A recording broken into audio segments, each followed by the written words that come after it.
जी अस्सलाम वालेकुम। आज मिनसा वसीम और हरमैन वसीम की सालगिरह थी। ये इनकी दोस्त आई हैं और अब ये नाते रसूल मकबूल सुनाने लगी हैं हरमैन साहिबा।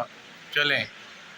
बापूजी मेरे प्यारे अब्बूजी, तुमने हमारी सुख की खातिर कितनी मेहनत की।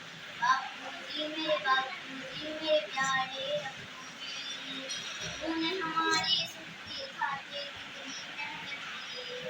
सर्दी गर्मी खिजा बहार सारी झाड़ मौसम आया, एक के बाद एक आया, एक दूजे का साथ निभाया।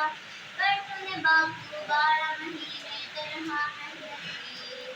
बापूजी मेरे प्यारे अब्बूजी, तूने हमारी सुख की खातिर कितनी मेहनत की।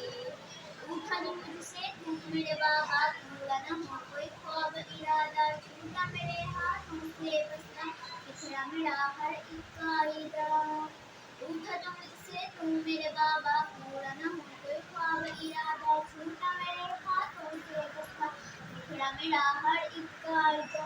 तू ही तो है बुनियाद है बापू मेरे मदरसे की।